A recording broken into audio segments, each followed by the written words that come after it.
What up, What up, Chase? dude? Happy Tuesday. It is Tuesday, and TLR Camp is first. What's up, TLR Camp? Not too sure who that is, but they were quick to it. Whoa, You won. It is Tuesday. It's been 2 weeks, 2 weeks and a day, because we did it on that special Monday. How are you doing? Dude, if I was any better, I'd be twins, to be honest with you. We're feeling good. We're ready to talk about some RC. My knee's feeling better. I went and skateboarded today with the kids, and man, I can't tell you how much like mental therapy that is, because it just opened me up back to normal. Feeling awesome. Yeah, being injured is the worst when you want to be active. That's for sure. Sweet. I'm glad. Last time I was talking to you about your knee, sounded like I have to have surgery or something. So the fact that you're already out skating, dude, that is freaking awesome. Yeah, man. I got the MRI results, and nothing's torn, but everything is kind of fucked. Like a little sprained everywhere. I got a cyst behind my kneecap. Nice. Like I'm still limping, dude, but I just couldn't stay. I couldn't take another day without being on the board. You know what I mean? Yeah. So I went out Sunday and cruised around the pump track with my son, and then I went out today with my son and my daughter at the skate park. And I was like, man, it felt really weak. Like it felt like it could fold at any moment, but it just felt good to get out, get some wind in my face, and nice, crack some ollies. You know, nice. Yeah, felt good. Well, felt good. Good mental therapy. I feel amazing. We got an amazing guest tonight, Richard, the King Saxton, legend of RC. Ooh. Like, man, the guest tonight is pretty heavy, man. Pretty heavy. Legendary. Stoked. I can't wait to hear what he has to say. Who knows what kind of questions we'll ask him, because they're obviously, we haven't thought of any yet, but they'll come to mind. We'll ask him some questions. He'll answer them the best of his ability. We ran into him pre-stage, and so we're going to be drinking beer. There's no filter on this show, and just let it go, man. You know, whatever you got to say. Yeah. All right. Well, we should drop the hit. Boom. The following podcast is a group of people who will be talking shit, drinking, using cuss words, and living their best lives. The opinions or views expressed do not necessarily reflect the views of their sponsors, supporters, or anyone important outside of the four walls of the show. If you are not 18 or older, we suggest talking to your parents about this podcast before watching it and becoming scarred for life. We hope you will enjoy this and not get butthurt or become a keyboard warrior after taking it all in. Thank you for watching and supporting us on our journey. What is up? We're live. What? If you live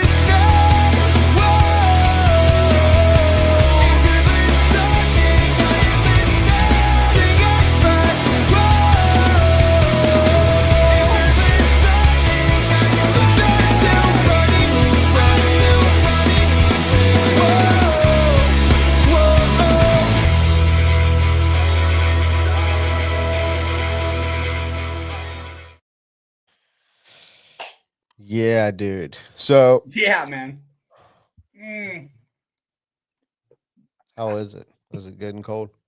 Oh, icy. So good. All right. Got a few people. Ooh, choking up. Mike Fuller, what is up, dude? Yeah. People are joining in. We got Jason Farr, Mike Fuller, Lance McDonald, Lenny Langford, John Brennan. What's up, guys? And Taylor DeLosa. All right. So last time we talked, or last time we saw each other, you were heading out to Florida for the Florida Carpet Champs. Why don't you give us a little bit of a check-in and tell us how all that went down there at Beachline? Looked like an amazing event. Dude, the Beachline facility is absolutely top-notch. out of control. It is so gorgeous there. I mean, what people don't see when the place shuts the doors for the night and before they open every morning, they have a whole squad taking out the trash, sweeping the floors, vacuuming the carpet, making sure that place is absolutely pristine every day that you're there to make it the best experience for everybody. And food trucks, good Lord, they had such good food this year. It was amazing. I mean, the accommodations were pretty much the same as last year. I was in a box trailer with a air mattress that would deflate every night, and I'd end up on the floor every freaking night. But it was still sick as shit. It was so fun. Mike Fuller wants to know, are you the current 21.5 carpet off-road world champion? Dude, I'm not. I feel short. I feel so bad for everybody that's backing me on this 21.5 world title. You know, I had everybody behind me, and man, I worked really hard to get the title this year, but man, it just squeaked right past me. Had it Past. Had it right there. Yeah, it was close. It was close. We could have done it, but the win would have came dirty, and I wouldn't have been able to live with that. So yeah, A2, I was going for a win pass, and kind of took the dude out I was trying to pass and waited, and that cost me maybe the win in the class, maybe a 2, probably a 3. But yeah, man, there's no way. I'd rather not podium with dignity than win with taking somebody out. So that's what I did. And anywho, 21.5 world is still up for grabs for me. Nice. Well, there's always next year. It's always next year. Always next year. But yes, like Cowan says, I cracked my first beer every morning in Florida about 9 a.m. and didn't stop till the races ended. So we had a good time. Perfect. That's all that matters, man. Good times. Good times. Who did the winning down there? Well, it was Brock Champlin getting his first Florida Carpet Championship win, and it went down to a tie with Orlowski, and they had to do a super pole, which with anybody that doesn't know what a super pole is, they pretty much compete for hot lap, and that's who decided the winner. So it came out to be Brock Champlin taking the win on that one, which is rad because Orlowski won it last year, and Schumacher is pretty much the chassis to beat out at the Florida Carpet Championships. Schumacher's got something going on with that rug. Yeah, they got the carpet down. They definitely have kind of a claim to fame right now with that going on for sure. All right. Well, there was another race this past week in the Exalt Elevate race out there at Sundancers. For sure. It looked cool. Yeah, Red it looked Georgia good. Clay looks sick. Elite was out there doing the coverage, and Julian Oliveras took the wins. Julian on that associated buggy took both e-buggy and nitro buggy wins. Wow, he won them both. Won them both. Doubled up. Trent Walker in the top 3 in both of them, I believe it was. Yeah, Mason Fuller a second in e-buggy, and looked like he had some issues or something went on. Did not do so hot in nitro buggy. Nice. He was actually at the Florida Carpet Championships. Mason was? Mason was. He was building a car in the Exalt trailer. Nice. Yeah. He was getting prepped for the race, hanging out, you know. Sick. So yeah. I mean, there hasn't been too much stuff going on outside of, the silliness that everything is dropping right now. So it's getting that time of season for sure. We're going to start seeing a lot of that. Yeah, man. Races are kind of in a null, and silly season's really picking up. And man, a lot and a not a lot is going on with RC right now. Yeah. Yeah, I believe that. And you know what? Who else better to talk to about that other than Richard, the King Saxon? Absolutely. Should we bring him in right now? I believe he's just waiting on us.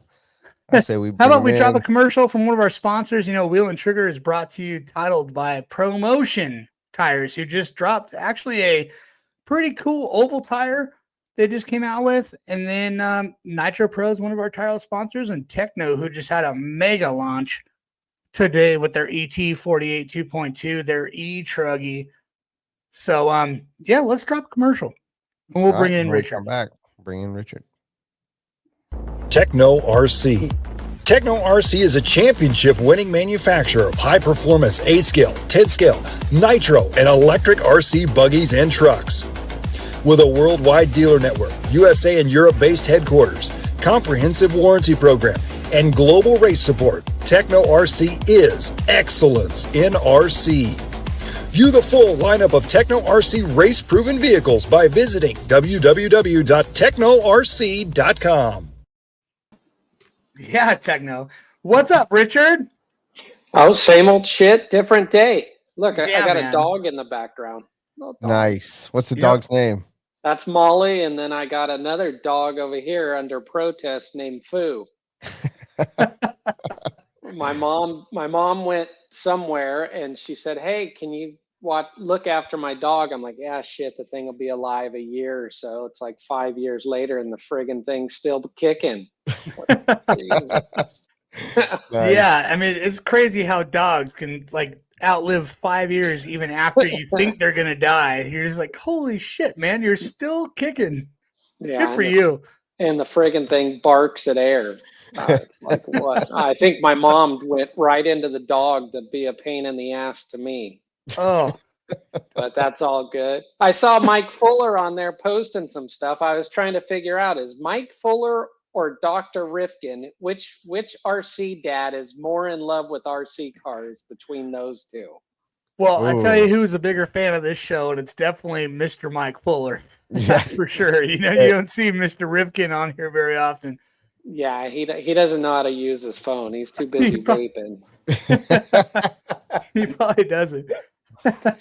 So true. So what's happening, Richard? What is going on? How was your 2024?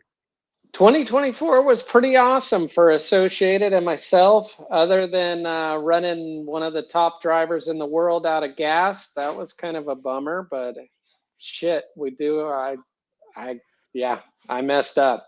Booger eater. I've done it all once or twice if it comes to RC cars. You name it, I've done it. But for Associated, just cranking out some vintage stuff. That stuff's hot.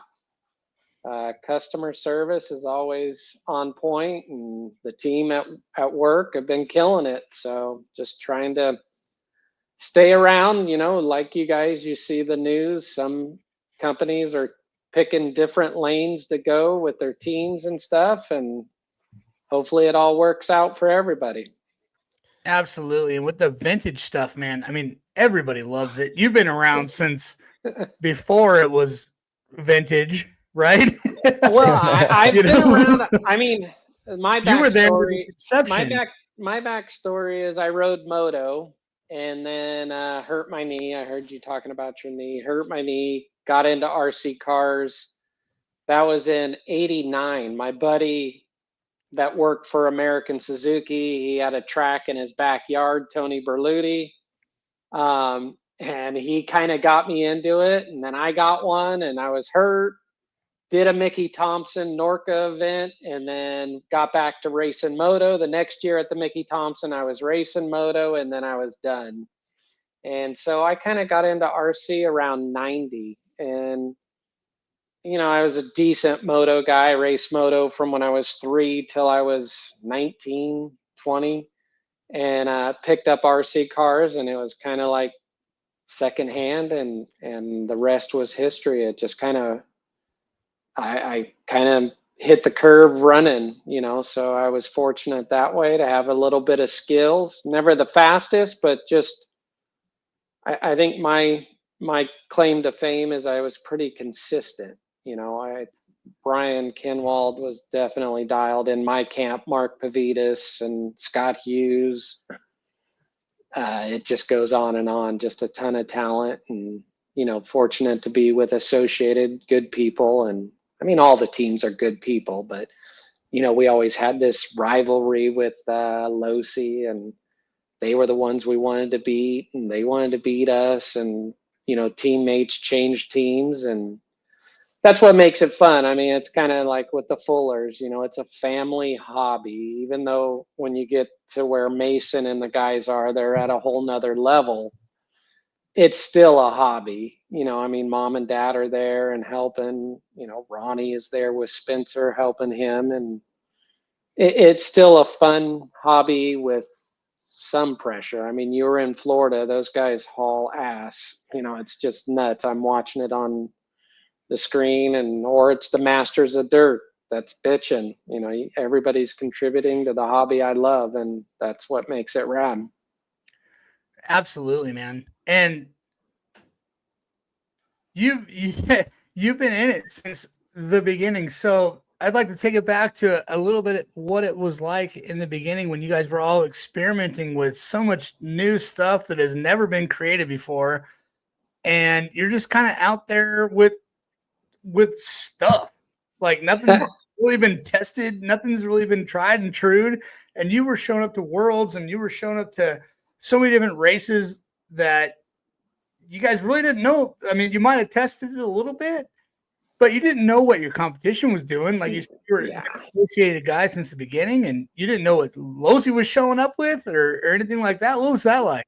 Yeah, I mean, it was just an evolution. I mean, RC cars, you can look at it, when I got into it, the tires were plastic, so that's one thing. And then you Step go pins. to, step pins. I had gas truck races. I was running step pins in the front and the rear at the Watermelon Classic in Aiken, South Carolina. And everything evolved, and my niche was kind of gas truck. I had a awesome mechanic, Regan, that went to the races, and he was my guy, and that kind of separated me from everybody, and he wrenched on my stuff. So, and it was a team effort. I had Curtis Hustings doing my motors, and then down the road, Ron Paris, and then Steve O'Donnell. So I worked with a ton of guys that had knowledge for days. I mean, Curtis Hustings is still at Associated, and the guy is just a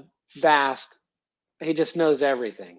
And it's just awesome to work with somebody like that. If you have a question, you go to him and you get a different idea on how to do something. And, but as for everything evolving, it was just, I remember being at the Florida Winter Champs with Jason Rona and Mark and all the guys, and we were with Proline. Associated, seemed to be, that was their tire at the choice or at the time. And well, yeah, Associated and Proline were linked up for a long time. Was supposedly saucing, and then Gene's out buying stuff, and we were making this chemical cocktail that should have burnt the hotel down, and the tires grew 3 times bigger than, so it's just good old roots NASCAR style race, and it's the evolution of RC cars. And today the consumer and the end user is so spoiled with how bitchin' everything is, nitro motors, lipo batteries, brushless. Yeah. It's just a great thing. Yeah, whether you're running nitro or electric, it's not very hard right now. Everything just kind of works. Yeah, I mean, nitro, you still got to have that ear and have the right product and the right fuel. And so that's what's kind of bitching, being a gearhead, it's you just done it so long, you can listen to it, and you're on the radio with Spencer and we're talking back and forth, and he's yelling at me that I'm doing that wrong, leaning it out, wrenching it. And then you got Fuller with a temp gun, and he's temping, and everybody has their method, and consistency pays off, and definitely it usually does every time. Watching Drake videos or Mayfield or any, all the guys are so approachable. You go up to them, and if you have questions, Dakota, you go up to him. It's that's what's bitching about our hobby, is everybody is approachable. I mean, at AMS, Juan Carlos was kind of in Spencer and I's pit doing, prepping his tires, and I was asking him questions. I'm curious to what he's doing, and it kind of can go over to other cars, and I like to learn. That's the only way you get faster, is you just keep learning. Yeah, for sure. Yeah. The camaraderie in the pits and everything is definitely the most approachable of a professional hobby that you can get, for sure. Yeah. What do you take, like, when it gets close to, quote unquote silly season like it is right now, and people are jumping around doing stuff? What was it like back? I'm not real privy, 15, 20 years ago. When I got into this 12, 13 years ago, heavy, was when I became, a little bit more knowledgeable about it, but I wasn't around for like the way things used to be. So how do you take, as an old school driver, someone's been in the industry for a long time and still does it? What do you think of how things are working right now, I, with the I, I, drivers? I mean, it's funny. I had lunch with Brent Felke today and Sean Cochran, and between the three of us, 75 years of RC car experience. So, and we were talking about things in the industry and this, and I'm going to use Brent's great quote: "Is he stays in his lane, and that's his lane." There's more to winning than just winning. I think one thing I can say with Spencer is that he's providing content for the consumers, and he's approachable. And I mean, everybody is, but some go out of their way a little bit more than others. Brent or Spencer does bi-weekly, monthly podcast or whatever, Q&A, and same with Dustin Evans, and that stuff kind of adds up. It's a fine line. Winning is bitching. We love winning, and Associated has done their fair share, but we also like to be approachable and then helping off the race days. I think Adam Drake is a great ambassador for the hobby, and he does a great service to everybody. Absolutely, man. I still can't. Every time that he comes out with a new tip for something, it's like, how do you keep coming out with all these tips, man? You're telling me how to put my body clip. I've been putting my body clips on the wrong way this whole time. That's because he's always evolving. That guy, dude, he knows everything. He's like the Mike LaRocco of RC. Just keeps plugging, and he's the fastest over 40 racer for sure. He's awesome and a good guy. Yeah, absolutely. And then for sure. With the Supercross reference you just had there are so many people that come and transition from motocross backgrounds into RC. What do you think that is, man? You think it's the motors, the racing? What do you think that is? Because there is definitely a ton of dudes that transition over. No, it's noticeable. Over. I mean, there's a couple of things. When you're a motocross kid, I mean, I'll use Villapoto as an example. I don't know if you ever watched his documentary. Absolutely, man. I mean, 100%. that is. I'm a big Supercross fan, motocross other fan. Than Danger Boy, he kind of breaks the mold. And I was at SEMA. I ran into Brian coming out. He was coming out of the restroom. I was going in. I've known him for a long time. His brother John raced above me at the amateur nationals. Anyways, you look at where the moto kids come from. It's usually not much, and they don't have much of a childhood. And then once they can, I mean, they're out playing, like OCRC in his heyday. Christian Craig, Eli Tomac, James Stewart, or not James, Malcolm Stewart. Malcolm Stewart was there. And those guys, and they had fun. And the other thing is, it's just like moto, but you don't get hurt, especially 8 scale.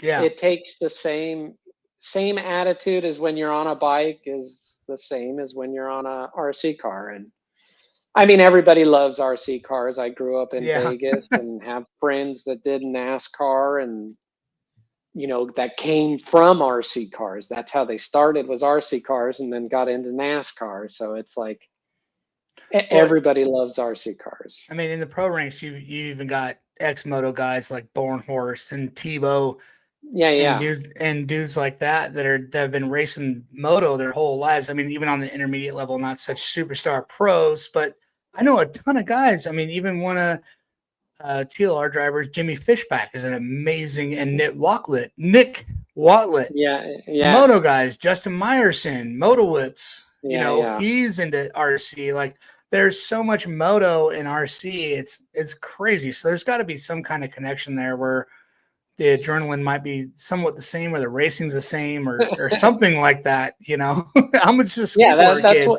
kid. That's what makes it fun, is the adrenaline. It's like I was at AMS racing, and it's funny. I go up there, and you would think I was racing the world. Westergaard, there's so many.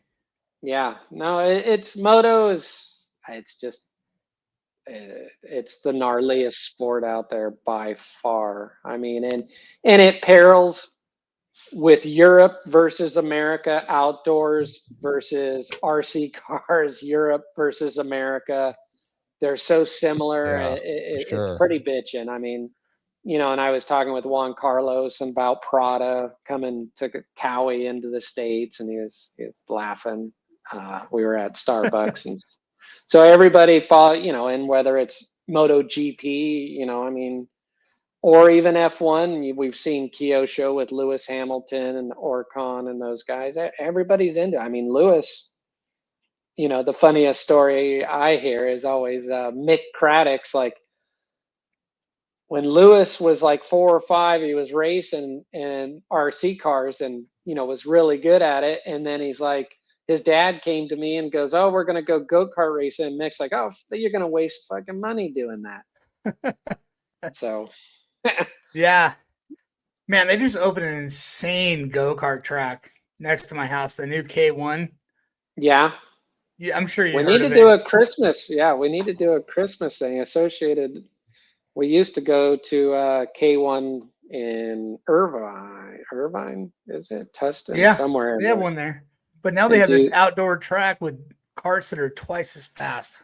Yeah, it sounds badass. The guy who got me into RC cars, he had a Tony kart with a factory RM 125 motor in it. We go out. My mom ran the motocross track in Vegas, and they had a concrete go-kart track there. And talk about beating the fuck out of your ribs. A shifty cart on concrete. Yeah. Oh my God. Dude, these things, from what I hear, it's a 1 mile track. And you can arrive and drive, and they do like 60 miles an hour. Yeah, no, dude, the shifty carts. These are electric. Nuts. They're electric carts. They just show up and drive like K1. Yeah. So I'm excited. I think that's going to be a Christmas present for my son. Hope he's not watching. But yeah, we might go and do that. So yeah, we've got a K1 here. It's pretty fun. We've kind of gone over the past a little bit. I mean, did you like the picture that we used for the thumbnail? Yeah. Anything. I looked a little younger there than I do here. And the past is always cool. It's funny. I mean, people are like, "Oh man, you got gas trucks and this." I have 2 trophies to my name. One is an 8th place trophy from Portugal in Coimbra, my first Worlds that I went to, and I made the main at that event. Pavitas was one of the fastest guys, and that guy has had such bad luck at Worlds, but he got his in the end. And then I have a TQ trophy from Portugal. So Uruguay. Sorry, I TQ'd Uruguay. And then I forgot the pit. Twice, not once. I did it twice. So, yeah, that wasn't good. And then Dagani, he ended up winning. And Spencer's like, "Oh man," I go, "Dude, that guy, he was good in his day." And Billy Easton and Jeremy Courts, Mark, of course, had bad luck at that event. It's just Nitro. There is a little bit of luck. You make your own luck, but back in my day, it seemed like the reliability of the stuff wasn't that rad, or the mechanic skills, whichever came first. But nowadays, like the world's Brent was at in Spain. I don't know if anybody DNF'd at all in an hour main. Now, maybe their tires might have gave up, but Right. as for a car failure, it was nothing. I wanted to ask you about Spain. I'm glad you brought that up. What was your thoughts about going back to Redovan for the second time? I mean, being a past driver, competitor at World Championships, what would, if you knew you were going back to the same place, what's the prep and what would you do to be better? It doesn't Man, seem I like don't know. we got much better. Well, Well, what it's was the word in the office when you guys heard that you were going to do Redovan again? I was like, shit, because to me, I want to travel the country, or the world, and see different places. Sure, That's what I like, and that's what makes the world. I was fine with going with Brazil. The only time I didn't attend the Worlds was 9/11 and going to Indonesia, and our guys thankfully were safe. But it's like around that time, I had people that just said, but going to Brazil, I was excited to go, so going back to the same venue, I don't know what the rule is. I guess it was there. And in the back of my mind, I'm like, hey, we have a pretty good shot at this, but also Juan Carlos and the other guys, so when I left Redovan the time before last, I was like, okay, this is the last time, because I was there for the Euros and I've been there quite a few times. So I was like, okay, I've seen enough. But where we stayed was nice. The cost was nice. People are friendly. You're with your friends. Yeah, I would have preferred to go somewhere else, but it is what it is. Just for the sake of seeing something else and being somewhere else. Yeah, right? and because the facility's insane. Yeah, the facility was bitching. The Baldo family, awesome. Yeah. Everything was good. I mean, at the Euros, Ungaro Ring, they did a great job. I'm trying to think if I've ever been to a Worlds where I go, oh, this was terrible. I haven't. Right. But at the same time, it might have been kind of comforting for the Americans or anybody coming from not that area to kind of feel a little cozier than showing up somewhere that's completely new to them. So it might have been. Yeah. So we knew what to expect. I mean, I've heard some people say, oh, well, this track suits this person, this suits that person. That's what it's fair for everybody. I mean, I think the Fullers were pretty damn fast there. They were hauling ass. At the end, Spencer kind of got his stuff going, but Dakota was fast. The craziest thing, the craziest thing that I saw was I'm watching Dakota and I'm like, this guy is fucking killing it. And then the next heat came up and he was, and it's nothing against Dakota, because I watched it. I'm like, God, he looks bitching. He's on the gas. He's hauling ass. And the next round, Juan Carlos was up, and then Davide after him, and it was just like I couldn't see where he was losing the time. I watched some video of Spencer, and that track just kind of it's kind of like a ballet. You needed to flow around the track. And Davide is so unique. His style is so unique. It is. I can't even explain it to you. Well, it's like a ballet, like you said. I mean, they all look like they're driving the same around there, but man, who knows where they're getting that speed from? It's all in the corners. It's all in the corners. That's what my dad said. Everybody can go fast down the straightaway. The corners where the race is won, and that's no shit. So, I mean, I watched video of Spencer, and it just wasn't very fluid.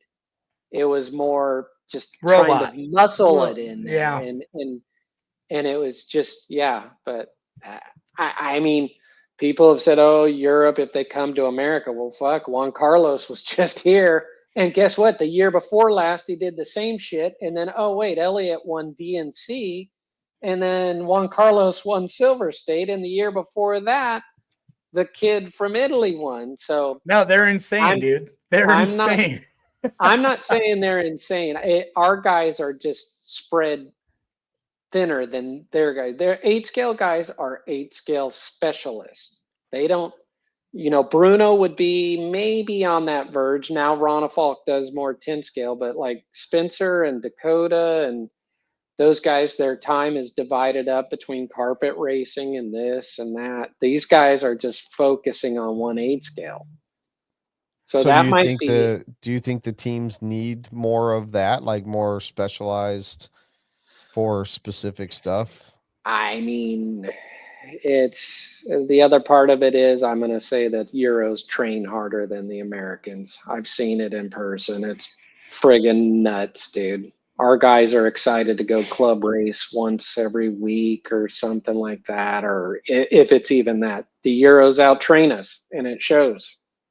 Yeah. Kind of like Moto. So with training, our guys go ride on groomed tracks, and they're out on these gnarly fucking sand tracks, just cranking out motos. So when you say they train harder, what are they doing? Like they're running. They're just training. Running laps on laps. They're on learning laps. their product. They know what to do, and they just it's gnarly. Like they get done with their Euros. Like we get done with the Nationals and we leave. They stay for 2 days afterwards and run. So, I mean, it's still a hobby, but it's just they kind of. I feel that they put out a little bit more effort in this category. I mean, I just knowing what Davide does, and like I said, he doesn't have the 10-scale load that Spencer has, so it's not really fair. This coming year, he'll do a little more 10-scale. But I mean, he still showed up and won the 4-wheel drive world championships out of, So you're Davide. saying he's pretty good. I'm saying he's fucking amazing is what I'm saying. Like, regardless that of, was probably the more that was probably wait. vacation for Ongaro, right? He's going and playing with those. The kicker to that is that he has a teammate that lives in Arizona that gives him a setup that gets him in the ballpark of course to be there. So 100%. I mean, that's the bummer thing. Spencer is an open book and a team player, and that's kind of how our team works. And unfortunately, you give a little bit too much. But so that's the positive of being on a team like Associated, or I mean, I don't know any other team that does that, but yeah. So that's the positive, and he is one of the. He's not the greatest, because I think Mayfield, for me, takes that title because he's just a fucking stud, and having worked with him, and he's just, I mean, on just and off still the track, ripping. he's a solid dude. Yeah, and he's a knowledgeable guy. I mean, Davide's got 3 world championships and stuff, but I mean, Mans has been doing it for a long time, and yeah, so I hate to say the greatest. It's I mean, it's like Jet Lawrence. He's friggin' badass. I mean, that's his style is like Davide, just calculated and smooth and one of the goods. And then Juan Carlos is not too far behind, and Dakota and Spencer and all those guys. When you watch them, especially. I raced AMS, and it's like, oh, you're out there and you're running, and you're like, oh shit, I'm 2 seconds a lap off, and you're happy with it. But that gives you a whole nother perspective. AMS is such a cool race, man. Yeah, good one. You just went and did that, and man, did you feel like I did when I went there? Like, when people talk about track time and everything, I ran 2 classes when I went there, and I felt like I could not even get a beer down in between me driving my car the next time. How did you feel? Because it's crazy there. No, it's definitely. I can't do Psycho Nitro Blast because I'm helping Spencer and there's no controlled practice. But the AMS one is fun, and yeah, you get your bang for your buck. You get a lot of running, a ton of running, and it's fun. I mean, I'm in the class and I have that competitive edge. I didn't want to lose to Jason, and he drove awesome, and we had fun. But yeah, a lot of running.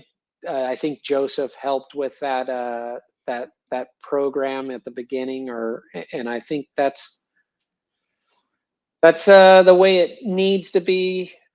there's no critique with that. I mean, if I critique any American races, it's quantity over quality, and that is kind of a bummer. But it's also a social thing too. I mean, I'm kind of jaded because I've been doing it so long. I want to go do my 8 hours and get out of there. But people like to barbecue and hang out and the DNC and stuff, and that's one of the. Davide says I'll never go to that race, but he doesn't understand the dynamic of it. I mean, Right. We're it's all just, Americans are here for the barbecue and the hangout. right. You know? So I mean, I think he's kind of groomed to go into the Euros and these races to where it's kind of just more about winning and racing, and the DNC is more of a social, like Silver State. And, yeah. you know, So Euro stuff is a little more F1, and we're a little bit more lawnmower racing NASCAR over here. NASCAR, yeah. We're Ricky Bobby, but I mean, yeah, we have some young talent and stuff. I mean, he's gonna be something. That All guy. right, so that was actually one of my questions for Fee is you. gonna Like, be what's shredding. who's your next up and coming, young superstar in A scale buggy, or a couple, that you're noticing right now? I mean, if you look down the order, I've watched Joey Bordone. Dude, Ripper. I've seen Fee, of course. Everybody's had their eye on him. Certified Ripper. There's another techno kid. God, I can't think of his name. Joey and his dad, and then there's one more that you can just see the progression. They're putting the time and effort into their program. Caston, maybe like what's the name? Caston, Jeremy Caston. Yes, yeah. Castons. He ran for us too, and super nice. Yep. Yeah, you can see he's putting out the effort.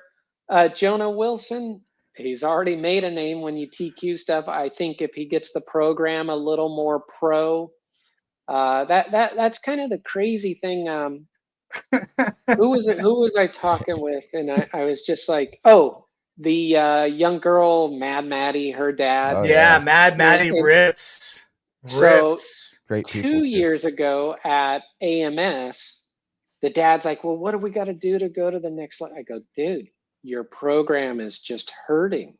You need to look at what Spencer does, what Tebow does, what Mayfield, and look at how their program is. And they invested in the time and effort and hired Tebow, which is a bitchin'. I mean, if I was an intermediate cusp pro or whatever, or even if I was a pro I would hire Jared, and that's a bitchin' experience, to have him in your corner.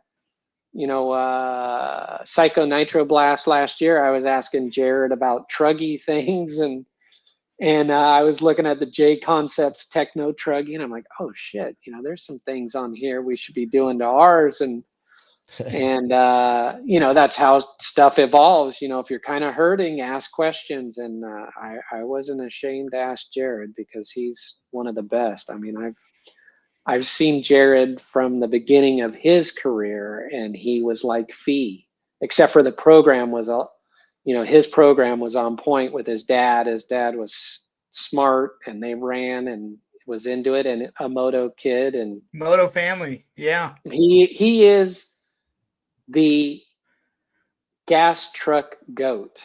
Let's put it that way. 5-time national champion. Billy Easton and myself have 3, but Jared, he was dialed. And then Mayfield, I think he got one towards the end with the GT2, but nice. Jared, man, what a style, and just dialed. He knew his stuff.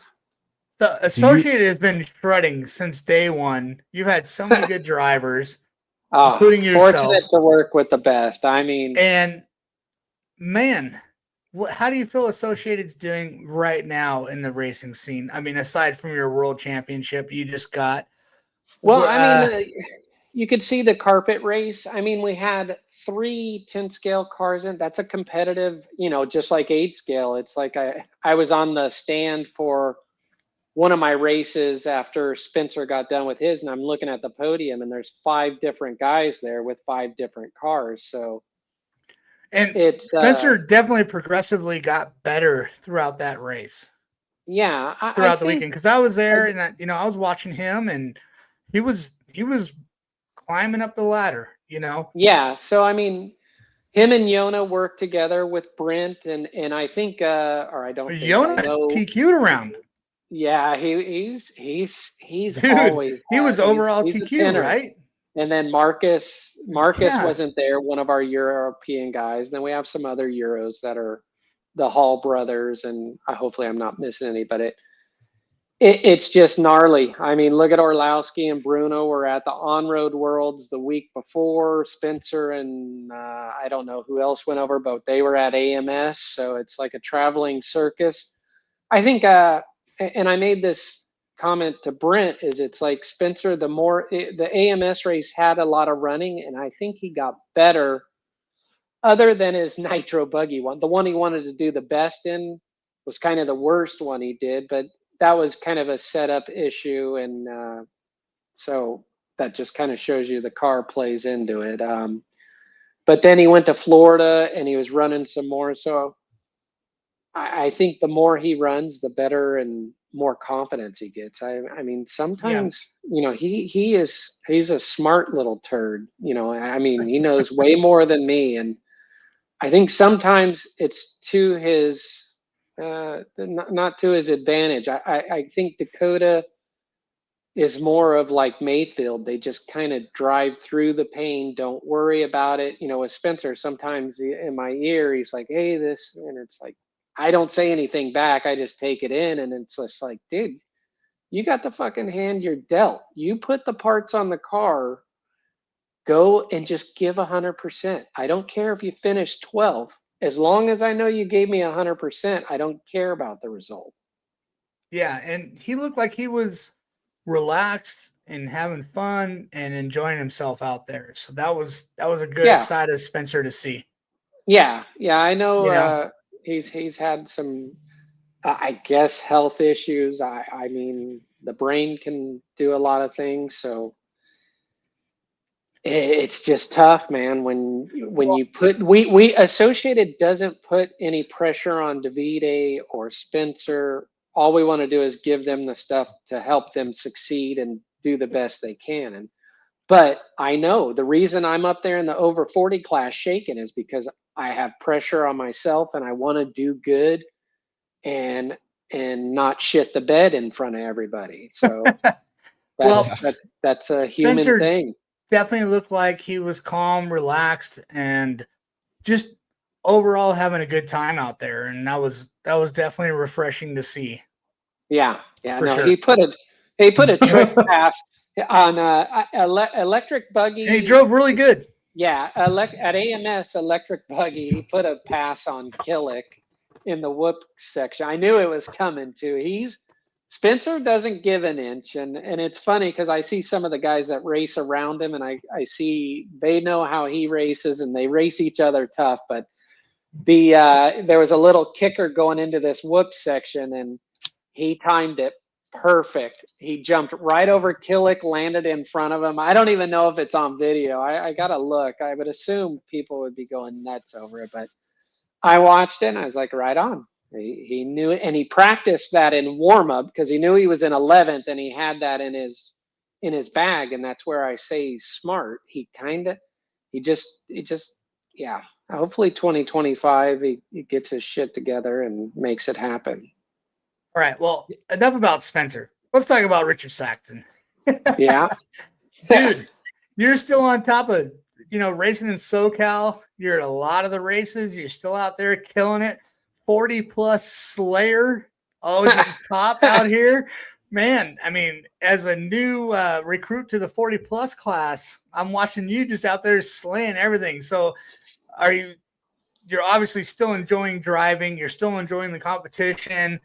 I mean, what goes into it? Are you still wrenching on your cars? Like, you're done racing Saturday and you're wrenching on your cars throughout the week to make the next race, or what are you doing?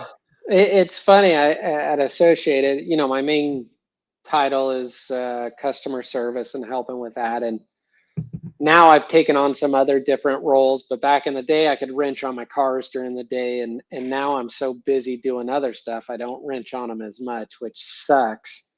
but that's part of adulting. I just turned 52, so I'm turning into an adult finally, and have to take on more responsibility. But I love it. I mean, there was a race this week out at the dirt, and I'm like, I was talking with Jermaine Robinson, works For at the turkey Associated. race coming up this Yeah. weekend. Yeah. And then there was one in Vegas, and part of me is like, shit, I should go to Vegas and, and hang out with the boys. And we got the U.S. Open in a week or two over there in Arizona. So yeah. So, I mean, I love racing. I love being there.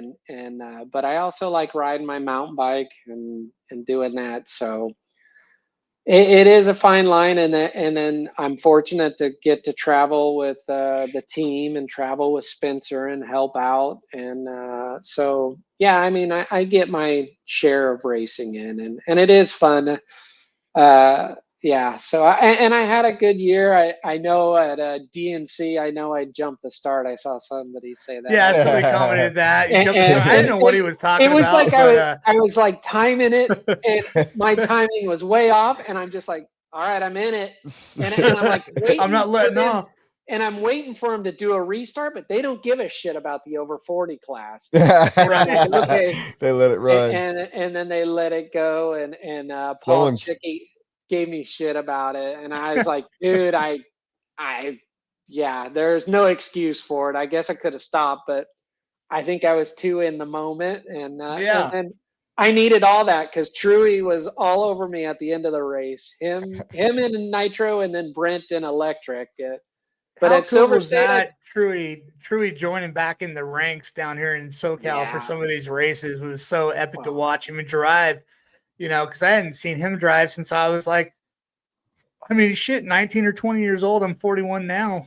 And I hadn't seen him drive since then. So watching him drive at some of these races was really freaking cool, Well, that's like Courts as well. I mean, those guys, I didn't beat those guys because I'm 50. I have nothing to lose. Those guys are up towards the front. And Truey, if he loses to me, that's the pressure. Yeah. So I know how it works. And it's funny because I tell Spencer the psyche of everything. And, he's like, oh, you're going to get smoked this week, which I did get smoked at AMS by Jason. I said, but I got to go out and give it my best. I led 11 minutes of the main, and then he friggin' laid the wood to me. But at the end of the day, it was, Truey, you're like thinking about other things than, hey, what am I doing with myself? And then the other bad part is we're old, and if you crash and you get behind the 8 ball and you try to go faster, you go slower. Yeah. So there is a rhythm. If you can get in there and stay with the top guys. It was crazy at Silver State because I think I qualified maybe third or fourth, somewhere in there. And Philip Atondo and Joseph and I kind of broke away at the start. And I remember, maybe a quarter of the way in, I'm like, oh man, I'm kind of hanging with Joseph and I'm not really trying that hard. That was the key. And I'm like, okay, just follow him. Unfortunately, he had a flame out or something, but that's part of racing. That race was one of my better races of the year. And you get off the stand, you're like, oh man, that felt good. I did something pretty good. I hit my marks and all that fun stuff. So yeah, it's fun to challenge yourself. Silver State, where it's hard to hit your marks. Yeah, right. So it's a law of averages. And that's what I tell Spencer. It's like at the start of one of the pro races, bro, you make a mistake at the beginning and you're at the front and you get to the back, it's going to be hard pressed to get back to the back. You kind of lose the draft. And so it's like, man, don't take any risk. Just freight train around there and get into a rhythm and calm your nerves. Absolutely. It's good advice. Hey, so tell me more about the what's the story behind you putting on the Worlds in Vegas? Okay, so I go to my first World Championship in Portugal, Coimbra. Man, it was awesome. I was with Mugen at the time. Went there with Mark Pavidis, Doug Von Mosch. We had a great time. We had a bitchin' It place makes to me think stay. that there's some other really great Oh yeah, stories that I would love to hear, but it's that just. we need to This I get is you. the mean, the Will and kids Sugar today, podcast. Let it all the out. kids today are tame. Let's put it that way. Oh, And I think agree. about Oh I agree. man. it. They are tame. I So, agree. I got to get you anyways, in studio for a sit down yeah. glass of whiskey and some good stories. So Phil Hurd, Phil Hurd Raceway in Yep, Savannah. Savannah. So I didn't know Phil. I mean, I was pretty rookie. I knew he was our Roar president, and Phil, he's old crusty Dodger. Saxton, let's do this in Vegas. I'm like, sure, no problem. I said, because I worked for one of the Prim brothers and they own State Line. So I'm like, oh man, we could maybe do this out at State Line, out at Buffalo Bills. They have an arena. So that was where my head was first. And then it ended up being over at the Silverton in their parking lot. And yeah, the race cost $90,000 to put on. And I raised 84,000. So where do you think the other 6,000 came from? The guy who was putting on the event. But it was bitching because I mean, there's things I would do differently for sure. The driver stand was too tall. I mean, you're just trying to do all these things on the fly. And I had Jim McKenna from Michigan.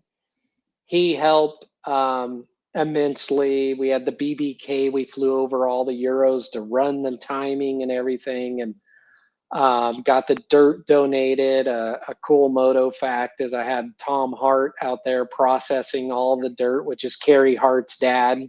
He Nice. worked on my mom's motocross track back in the day. And, you just pull resources, but still it costs $90,000 at the end of the day. Good And grief. I wish if I was to do it again, I wish I would have put that money into the Silver Bowl facility. So it would have been there for the public to use. That's kind of a bummer that money, but all in all, it was a pretty cool event. And the other funny story with that is Kanai is like, oh, this is Richard's world. This is what Dagani was telling me.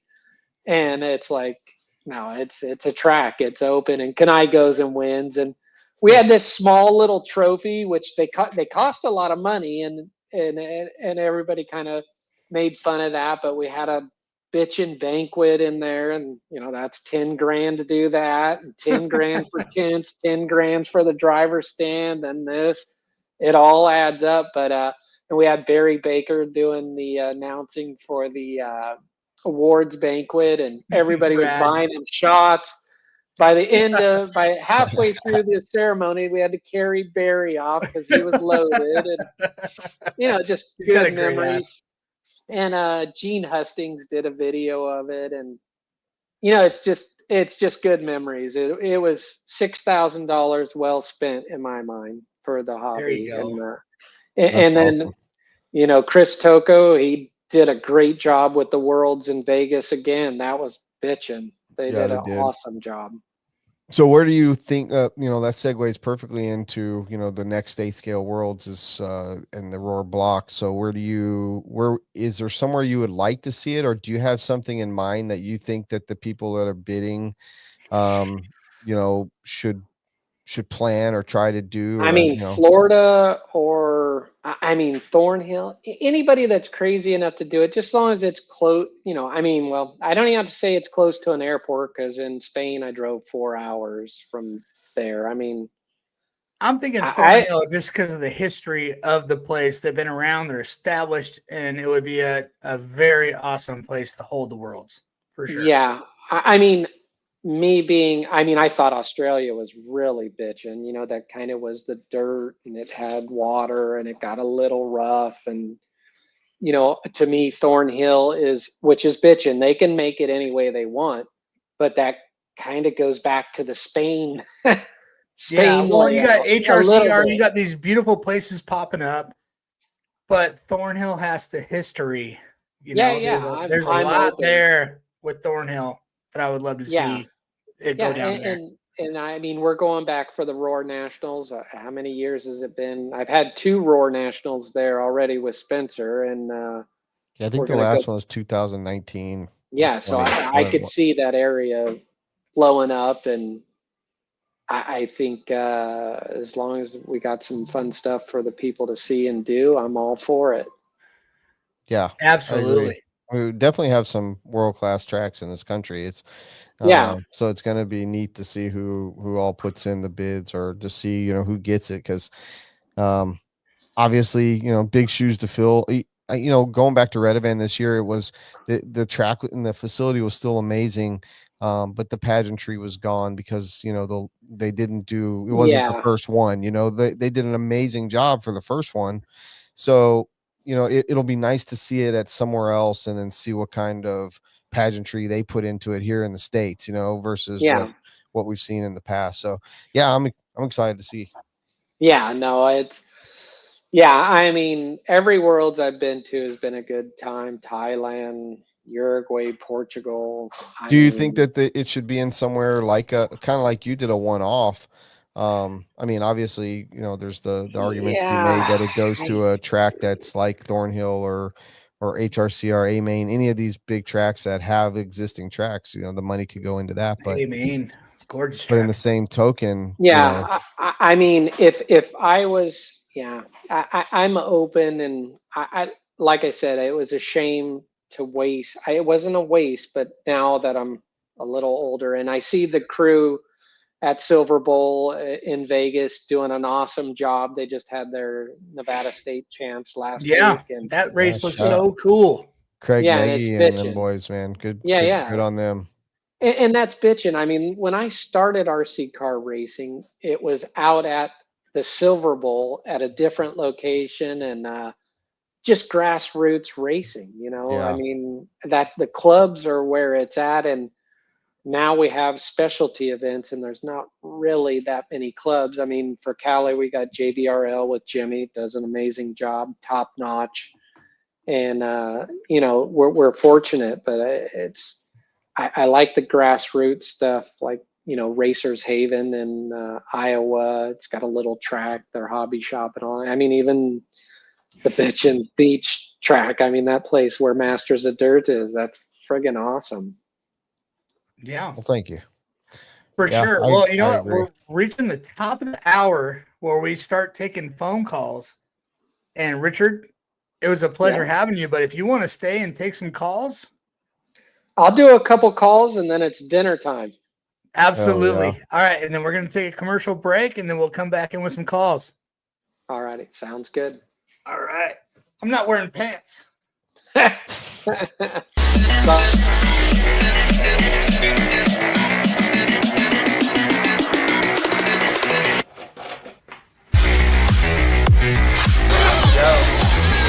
Quality.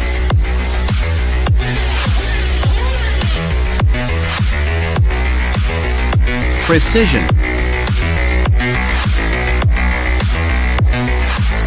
Passion.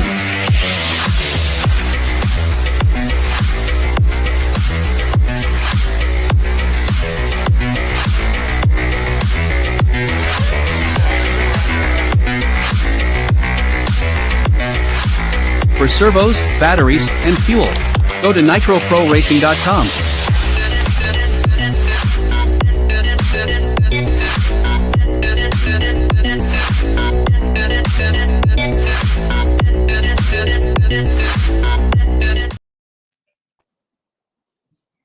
What's up, everybody? It's Robert here, the producer, hanging out in the back. Brent's coming right back. I was just about to say I'm about to put the number up, so if you want to get your live call in now, get a chance to talk to the King, Richard Saxton. Call on in. Welcome back, Brent and Chase. Thanks for taking over DJ Bronze League. This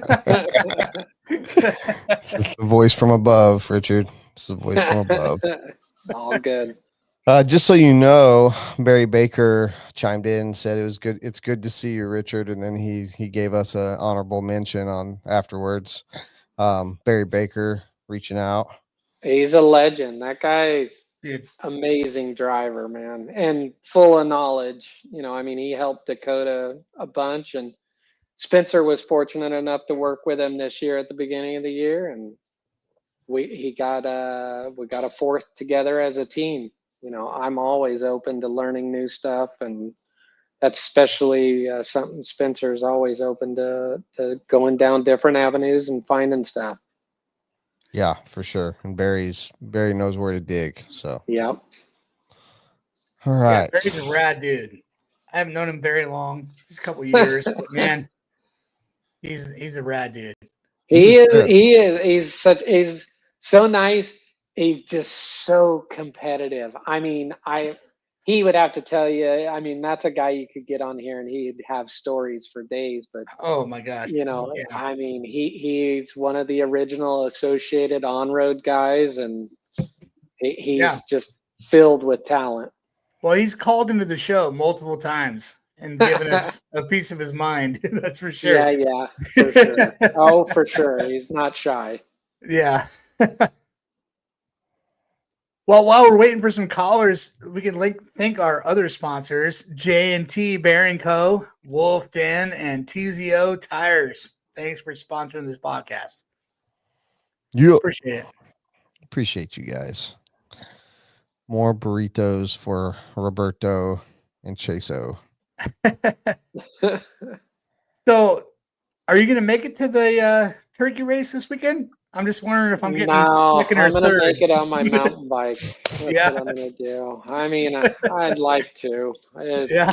Okay, cool. I was asking Jermaine, like I said this morning, I'm like, hey, where's the next race? He's like, oh, they're doing the turkey leg. I'm like, oh shit, I was saying that was 2 weeks, but no, that's yeah, great. with Well, hop on your mountain Thanksgiving. bike, have a good ride, Yeah, I'll my be at the girlfriend's race. birthday, all that stuff. She went Oh, to geez. Italy, and she likes going to the RC car races, so we have a good time. But yeah, that was this week. Yeah. Do you have like an all-time favorite event or race that you've been to? I mean, it's Like it could be I a mean, specific back in one the or day, watermelon was it was nuts, and it was just kind of like the sand track of RC cars, Freedom Hill in Michigan. I mean, now it's pretty hard pressed to beat Silver State just for how getting in and doing that, and everybody, all the amenities are there. It just kind of spoils you. Dude, clean bathrooms, right? Yeah, yes, that's a positive. That's a Huge positive. I mean, plus. Huge it's pretty plus. cool. I mean, Associated, we're working on a vintage race, and it seems to be the in thing right now, and we want to work with everybody, and then not do anything during the off-road worlds in Australia. So we're gonna do one in Vegas. We haven't got a date, and we don't have a venue. We tried South Point. We wanted to do something like that, but it's just not that easy. They're booked, and so there's a couple other venues, and then it might be over at the Silver Bowl, and then do a host casino like Sunset Station, because with the vintage race, I think it's trying to tell my bosses it's not about racing. It's about the social and the camaraderie and just having fun. So yeah, I think Absolutely. hopefully we can turn that into something kind of cool. that's We right. just got a question that just came up from Michael Servo. If you could pull that up, DJ Bronze League. Richard, what do you think is the most overlooked aspect of car setup that racers should pay more attention to? Well, I got the same answer as Juan Carlos, because him and I were talking about it, and it's shocks and shock springs. I mean, that's just all they do is create more grip, go through the bumps better, and do everything better. They just make your life.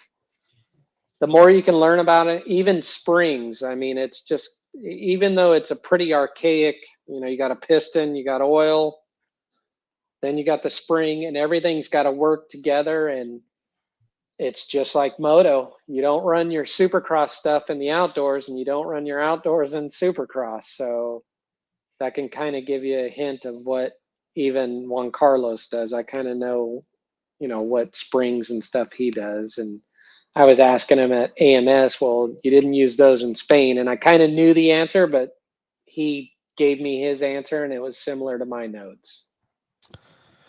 Yeah, because I mean, going from different brands and whatnot, you kind of get stuck on a spring. Everybody kind of runs the same spring. and kind of just runs different oil versus temperatures and things like that. But No, springs. there's more are to it, huh? gnarly. Oh yeah, I mean, the Euros, they basically run a Mugen spring for Spain Worlds, and then when you come over here to Silver State or DNC or anything like that, you're on a HB-ish spring.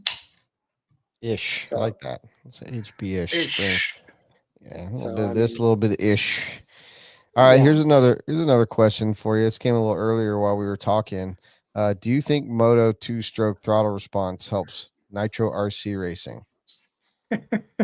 Seems like all the Moto racers have an advantage. This is from Dude, Lenny it does. Langford. Everybody that Yeah. comes from Moto like rips at RC. Like it's insane. Well, Like, I think I have the shittiest finger out there, and it's a weird blipping. I think, and it's weird because Joseph did a video of Ungaro's thumb, and I was surprised how fast his thumb was going. But mine is always it's like I'm trying to keep the power band in a certain range, and it's a little bit of nerves. I don't know. It's just weird. And when I run my electric car, I do that, and sometimes I'll hit the brake, and the thing's so reactive. It's weird. I always want to say, oh, it's the electronics are messed up, but it's the driver. But another guy that did that shitty blip is a guy by the name of Masami Hirasaka. So I don't know what. what did he know? I don't. know. I don't know what it means, if it's a nervous tick or what. And then another fun fact is Cliff Lett was telling me one day, and he's got all these good fun facts, and he's like, Davide uses stick radio, and he goes, that's the fastest. Your thumb is the fastest moving for your hands from your brain to your thumb.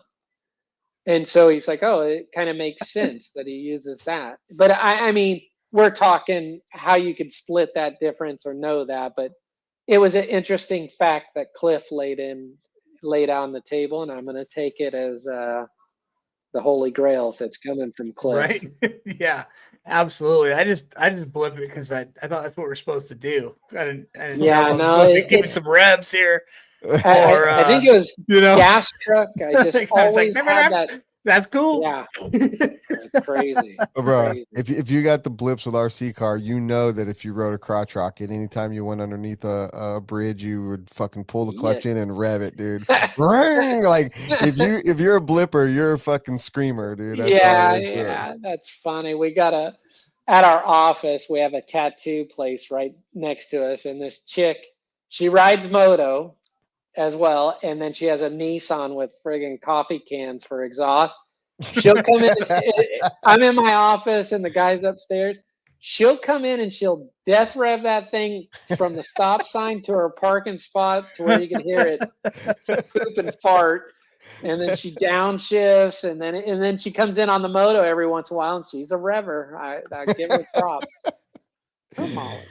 Can't help them revers, dude. Now That's that hilarious. dog's been chilling this whole time. Now she's up and about.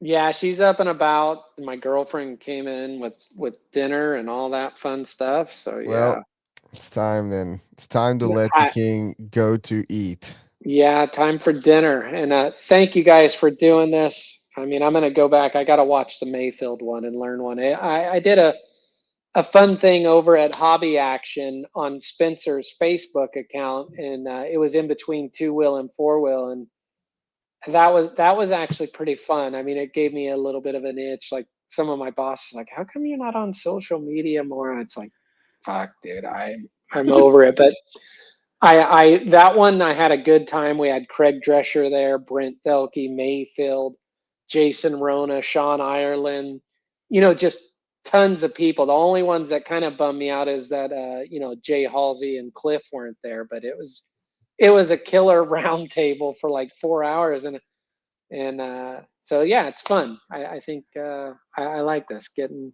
out and talking.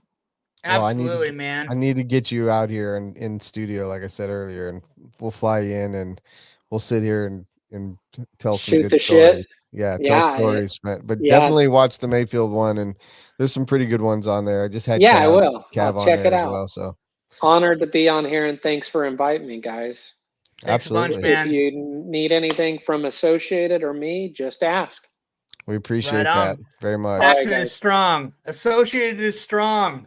The That hope- OGs, Let's man. make the hobby strong. That's what we want Yes. to Keep do. the hobby strong. Make the hobby strong and get it out there. We love Traxxas. We love that they reach so many people, and a percentage of them come over and buy S-Works, buy HPI or whatever, and buy Dude, the Associated. SC10 like short course collabs were the sickest shit that were ever made. I'm just saying.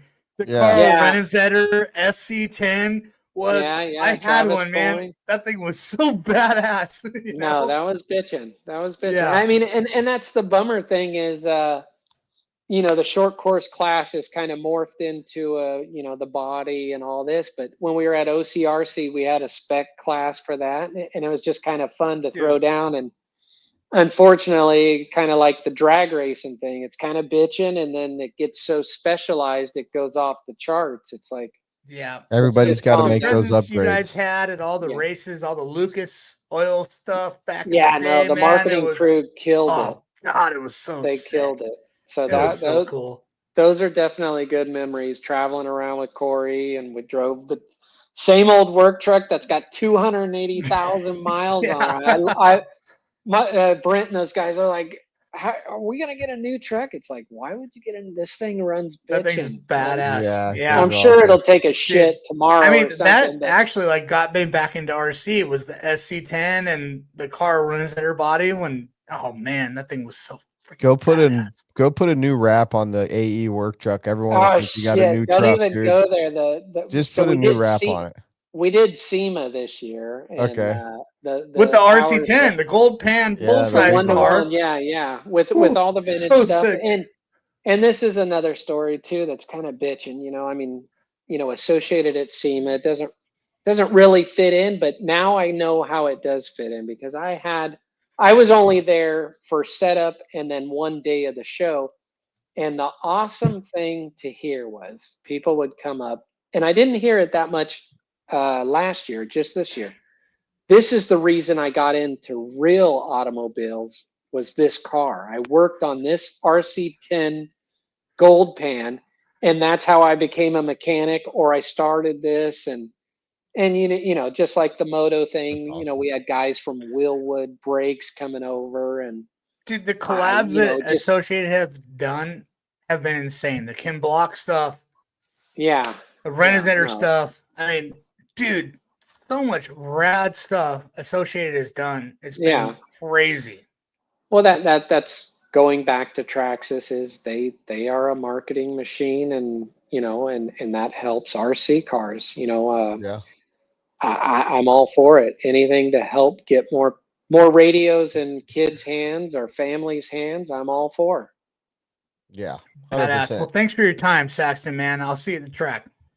Hell Thank you, yeah. guys. Thanks, Richard. Alrighty, if you need Thanks a anything, bunch. just ask. See Will ya. do. Appreciate it. Enjoy your dinner. Thank you, buddy. Bye.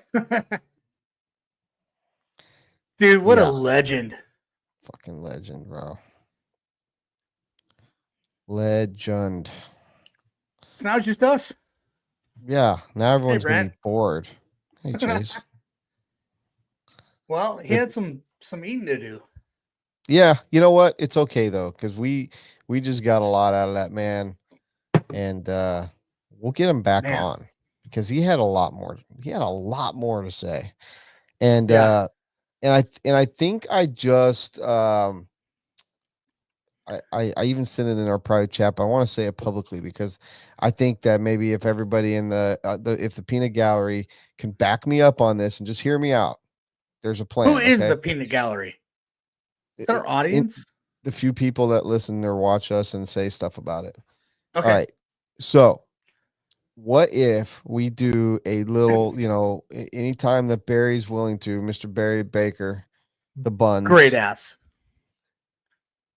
If he's willing to, let's get him on whenever he's willing to on an episode to do a short story with Barry Baker. Just a quick story. Dude. He's on and he's off. He's on and Yes. he's off, dude. Like, just tell us Like the story. almost See like you we later. could have like a comic version of him that just pops up on the screen. We and can it's do him that. talking. So Barry, I'm looking for your blessing, Yes. looking for your desire to do it, and if so, we can start you in 2 weeks. We'll send you we'll DoorDash you a beer or something every time you have to do it. Yeah, it could be like But we just Backdoor want with you. Barry. I wasn't going there, but come on, man. Something I'm along really those trying. Like lines, this isn't you know? a joke. I want Barry on. No, I would love him stories to with have Barry. a little segment for sure. The And Losi says, yes, Baker's World Yeah. of Wisdom from Barry. yes, that's better. Yeah, like, That's we better can than Backdoor with even Barry. maybe even let the gallery freaking name the segment, dude. We But whatever. We could like, let the gallery name the segment, but I would like to be Backdoor with Barry. oh, Barry. I love that dude, and man, I love him so much that I admire his butt. Hey, that's true love. Awkward drinking moment. Let's just take a sip of our beer. Oh, awkward. All right. Geisler says Big Bad Barry bumps Boogie Baker. Let's go, Geisler. Geisler, No. you are some of my fondest memories of the last Silver State I was able to attend. But it'd be Backdoor Testimonies with Barry Baker. Best backdoor Bass and Brim Brindle. Yeah. Backdoor stories. I bet he's just watching the show and it's like, God damn it. You know, he probably spit out his fucking drink all over the place is what he did. He can't understand why. He can't understand why. He never knows why. I'm just such a queer. Oh, jeez. Oh, Backroom baking couch. I just came out on the Wheel and Sugar podcast. Just came out. What's up, Kevin Abbott? And you know what? What just came out? Did you know, shark? for the first time ever, I saw Randy Castor on the show. One Up Racing, Randy Castor. I don't know if he's still on the show, but what's up, man? He's on the show? Dude, thanks for joining the show. I didn't see him. What is up? I saw him. He was there. Yeah, we did have a sizable number of people watching the King, and then once he left, we're back down to normal 4 or 5 people. Yeah, we're back to normal. That's cool. Yeah, nobody's here to see us. It's okay. Hey, by the way, Arsenal won 5-1 over Sporting today. Let's go, Arsenal. Big day for my new favorite football team. Football, not football, like real football, but football. And my favorite football team, Broncos, also won, put a shit beating on those Raiders, and they're looking really good. So I just had to throw that kind of stuff in there right now because it's important to me. Yes, Sean Brennan's got it right. Backdoor Stories with Barry Baker. Yep, Perfect. There we go. We are getting closer to a name for a segment that we don't even know is going to exist yet. But if it does, that is a great name for it, and we'll write that one down for sure. All right. Sick. Looks like so we're coming up on Thanksgiving. What? Were we shutting down the show? No, we got a caller. Oh, we got a caller. Sick. What did you say, though? I don't know. Yoshi, what's up, man? What up, Yoshi? Hey, I want to give a weather report. What? A weather report. Weather report. Yeah, go ahead and give it. Yeah.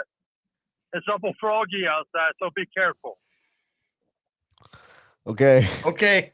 Thank you, Yoshi. Did you get it? Thanks, man. Yeah. Did you understand that? Yeah, I love you, man. That's awesome. No, not one bit. Yes or no?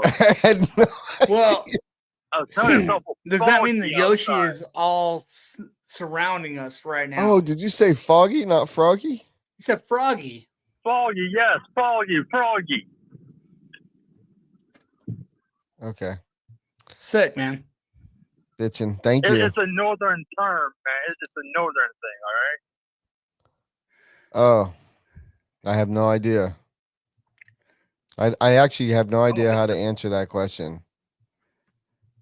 All right, so Yoshi, what are your thoughts on the new TLR sponsor program for 2025? That's a great idea. I love it. What was that? What do you think? What are your thoughts? It's awesome. I love Hell it. yeah. Everybody I think the needs same.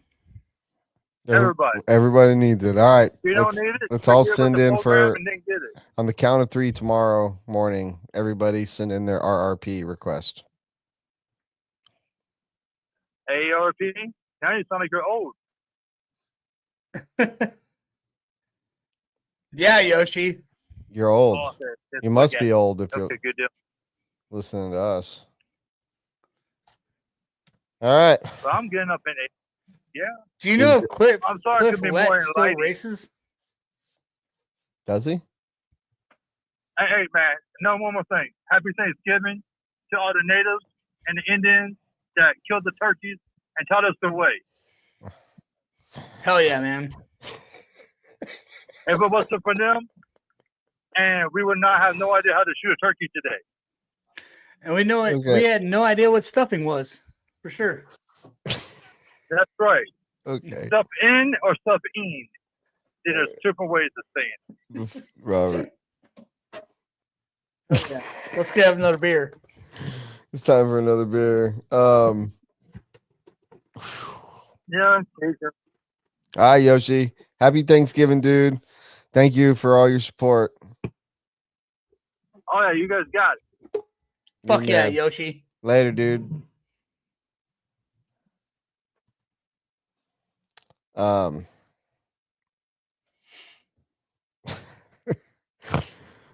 shit. You can't not talk about the TLR Babel post where they're going to revolutionize the RC industry with a bold move. Oh God. Okay. Mike Fuller, call in. Mike yeah, Fuller, I mean, call tell in. us all about it, Mike. Phone Fuller. numbers at the bottom. Love to hear about it. Tell us all about it, Mike Fuller. How can we not talk about? So I guess like Here we you go. We're gonna dive in right now. No, you didn't see it though, right? Like I brought it up to you. Well, I saw it. So you read it. I read it. And when you read it, what was the first thing that you thought when you read it? No influence of talking to anybody else or whatever. Like when you first read it, what did you read?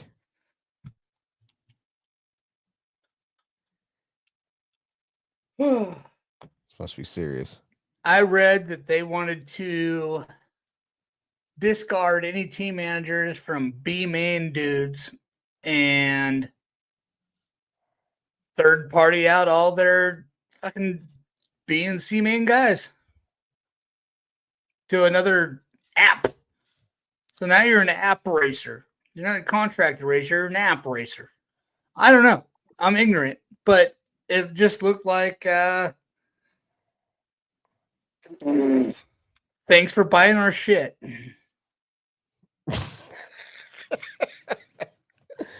Oh man.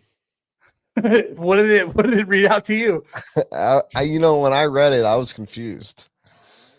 I was really confused. I was more along the lines of like, what is this move? But I don't know. I did it. Well, I know I don't have Tran anybody. is gone. Man, Tran was TLR. Yeah. So Tran's out. Fuck. Yeah. I got a T-Tran podcast in the can from Nationals at Beach RC this year that I couldn't post because of some stuff. So I wonder if I have to reach out and talk to him because I had a good sit down with T-Tran. Tran's a rad dude, and for him to be out in with TLR, and then what they just did to Westguard, I don't want to get a cease and desist. I don't want to be, I just But, seen Metzger said that Todd Hodge is out. That's news to me. I did yeah. not know that. So, you know, Yeah. bashing is it's the glory. Bashing is the glory. Because it seems like the racing program is out. Yeah. If I had to guess, that would be my guess. Pro drivers. I mean, it's going to be wild. You know what is world champion Tater Sontag going to be driving in 2025? What is Dakota Phend, the face of TLR, going to be driving in 2025?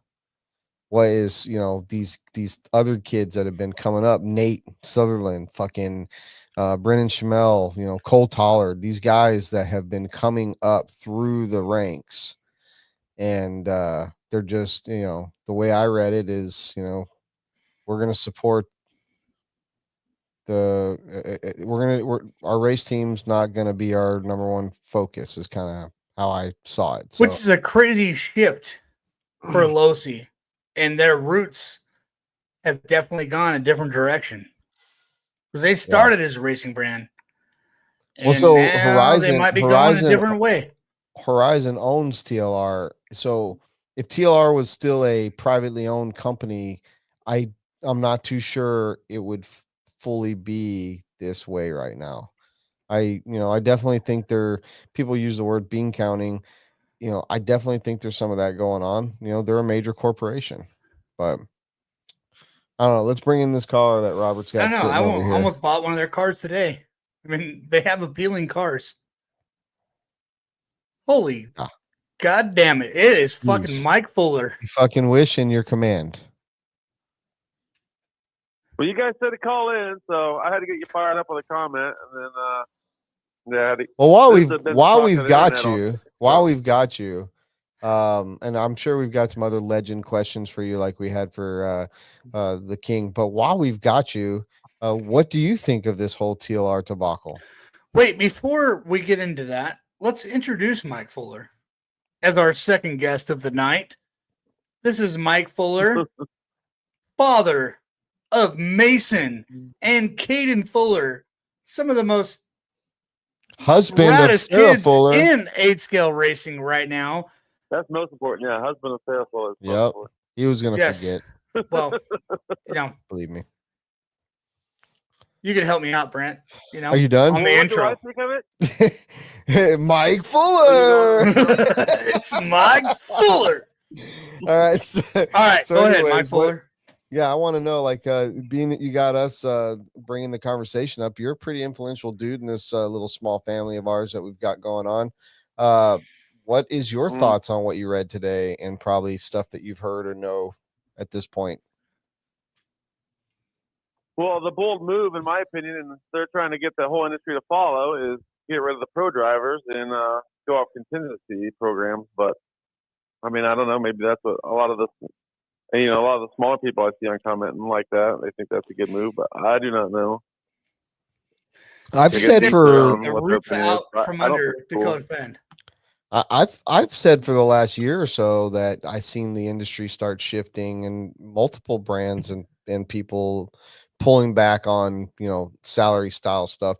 I'm not saying that it's going to be everybody, and I'm not saying it's going to be a lot, but I'm seeing it. I'm seeing it from Euro and America, but for them to like dump the entire race team and not keep at least, if that's the case, so let's just face it, that's what it sounds like they're doing. Like, wouldn't you want to keep the one person that could sell cars for you, that has been, that will, if the cars are good quality product, like it just. And not only that, somebody that's been from you since they were a little guy with bleached hair and like goofy ass Oakley glasses, which is Dakota Phend. Right, 19 years, dude. 19 years he's devoted to that company. Like, even through bad times when their car was pretty crappy, you know what I mean? Like, he could have left it a lot of times, but he didn't. Yeah. So that's kind of crappy. They did the same thing to Drake. You know what I mean? Like, I would say, I don't know why they wouldn't do it to Ben if they did it to Drake, but we shall see. I'm not saying I don't know 100% of anything, but that's the cryptic message I got from it. The bold move. Yeah. I mean, Well, that's hope what the industry I follows. see, and I just want to know what the world thinks about what would someone like DP do on another brand. Like no one's ever seen that. No one's ever thought about that. But you put DP in another brand, X-Ray, AE, S-Works, whatever's out there to grab. Techno. What does he do compared to what he's been doing with a team that hasn't developed a new car or new parts or really anything for the last however many years? Yeah. I mean, he's going to kill it no matter where he goes. I mean, he goes there. He's a good driver. Has been around enough. You can tune one car. You can kind of tune them all. He knows what to do. He'll kick ass wherever he goes. I don't have a problem. I don't, that's not an issue. It's just you think TLR we want to show some loyalty to him where he showed it to them. It's pretty crazy. Is that that's just the corporate world we live in now where they don't, you're just a number to them, employee number, in my opinion. Yeah. That when there's that level of company. But at the same hand, I mean, aside from how shitty that is, it's pretty cool to see RC get that big. To where it's this big, to where it's fucking huge and corporate. Thank you, Trump. that was awesome. So I think what you Could meant you to imagine? say, I mean, as shitty as that came off. I want to translate if I can. As shitty as that, if you got to know my mindset, as shitty as that came off, it's pretty rad that RC is that big, where there's that much dollars in something that used to be the smallest thing to ever exist. Like. So what he is saying is, it's really cool to see companies want to. It came off terrible, like bad. I'm not stoked to see Dakota lose his fucking livelihood, but I'm just saying, oh shit! Like, it's pretty cool that RC's cars are that big to where there's that much money in it. Like, no, it's still shitty. Fuck. But here's the I'm deal. not wearing any This is what pants. Barry Baker's told me. He's like, are you a company, a race team that races, or are you a? How does he word it? You should have Barry. He knows the term, but he's like, are you a company, a race team that races, or a company that just wants to have a race team? You know what I mean? Like, it's different things. Like, you have to really be into it. It's got to be a heart. It's something that your heart has to be into it to be a real race team. Like, I just don't think the corporate type mentality is not going to be there for what a race team is. Well, no, because they don't. Corporate team. people don't see RC as like a motocross. Well, when people say let's grow or RC, like how that. do we fucking grow RC all the time? This is what you get. You get this. If RC is going to grow, you're going to get corporate companies that are going to be cutting people and doing this kind of bullshit. That's what happens when things grow. Yeah, but bottom line, Horizon, that's what happens. They've ruined every company they've taken it over, though. They've ruined Proline, they've ruined AKA, they've ruined Trinity. Exactly. What have they actually taken and then made better? So they've done nothing that anybody that is actually in RC likes to see. Everything they've done in the past 2 or 3 years has been, for the hobbyist, shitty. They've fucked it all up. Nobody's liked to see it. But if we want to see RC grow, this shit's gonna be happening all the time. Every company you love is gonna turn into one of these Somerset Horizons. That's what's gonna happen. I just don't think what they're gonna do. I don't think it's gonna make it grow, because here's the deal. I mean, it's cool for like that RPP program or whatever. I like it. I think it's cool. But if you don't have another horse in the race, the pro races, like, people want to have a team to root for. Like, like if you ride a Honda, you want to see Jet or Hunter do good, or if you ride a Suzuki, you want to see Roxon do good. You know what I mean? Say any motocross team or anything like that. You want whoever you're representing to be, kind of, you want to have that in the big show that you're watching, just to have some allegiance to that or alliance. You know, it's like a football team. We're tribal. You know what I mean? You buy the gear or whatever. You want to feel part of the team, even if you're like a Chiefs fan or whatever, or Denver or Broncos fan. Whoa, you know whoa, what I mean? whoa, When they're whoa. playing good, doing good. Well, You know, you guys are rivals, but you know what I mean? They're the same type of thing. You know, you just want something to root for. to me, I'd rather see RC stay small and stay close knit, and we're in our own little bubble. If it blasts out, then you're gonna see more shit like what's going on with Horizon right now. Yeah.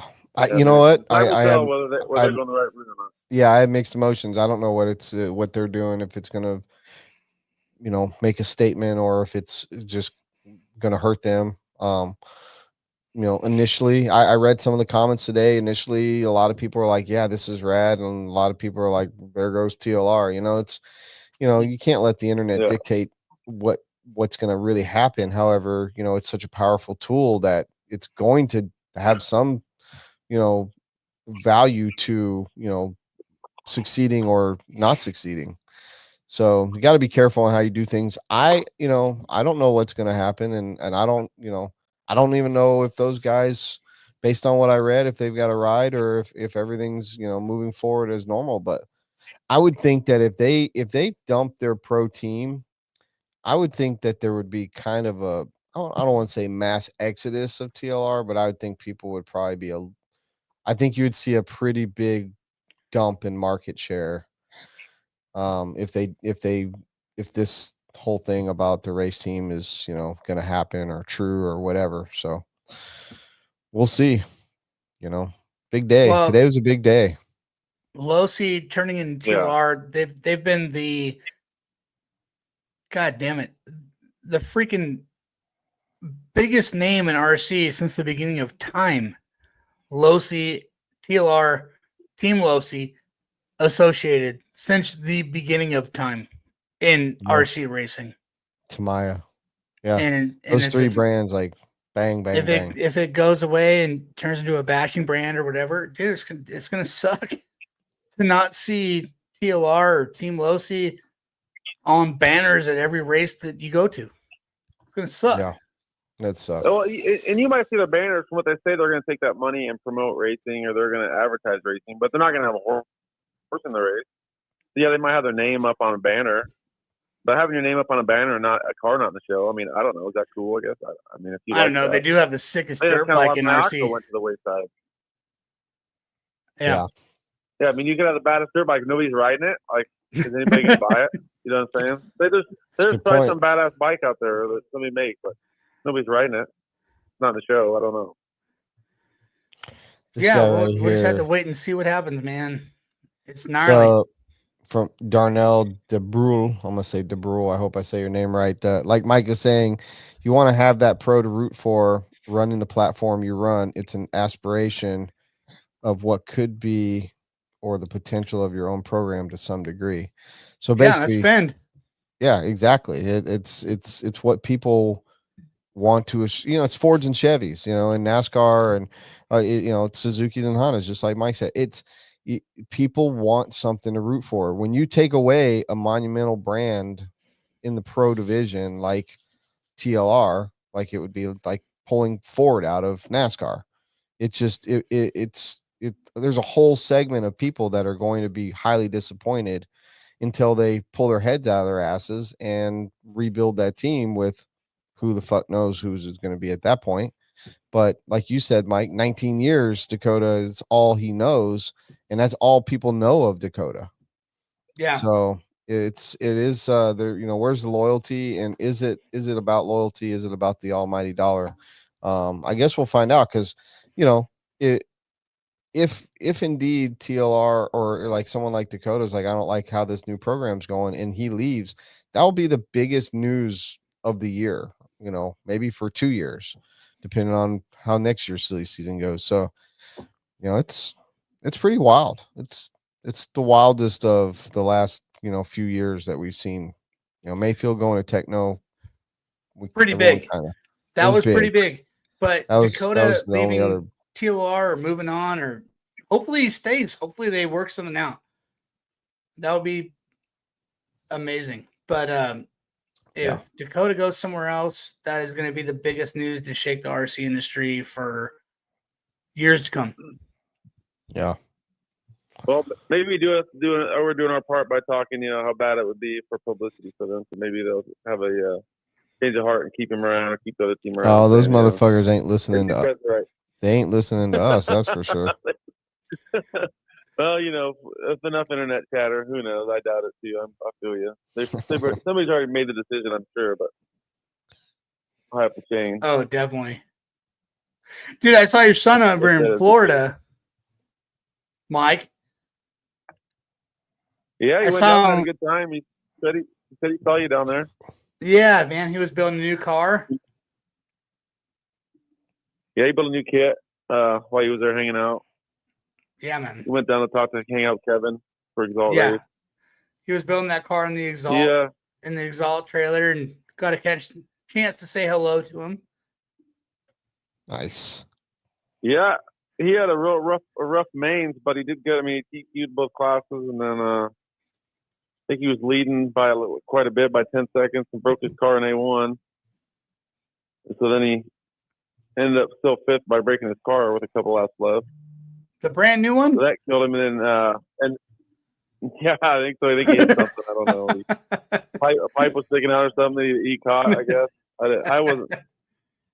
The pipe that came out and he caught something and broke an arm. And then the second A main, I guess he thought he had mounted. We got cold. It was the last race of the night, and he said he mounted. He blew blues and aquas and somehow mixed them up and put the aquas on instead of the blues. So he had way too hard of a tire. And then Julian got him on time. He still won, but the track was slower with the hard tire and it's colder, so his time was slow. Julian, he's a good racer though. So I mean, he earned it. Still got second that when the night was supposed to go out. Yeah, Julian's quick. Yeah, he's fast, dude. Yeah, he was running 10 scale at the carpet stuff. Yeah, he's been fast, dude. He's probably the fastest guy in Florida, I'd say, right now. Yeah, he's up there for sure. I'm not many people I think of. I don't know anybody faster in Florida. Trent Walker, I mean, he's right there with them.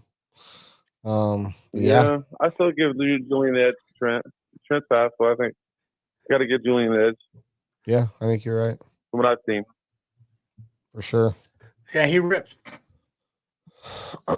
Well, Mike, it's always good to hear from you, man. What is there any shakeups in the American top 25?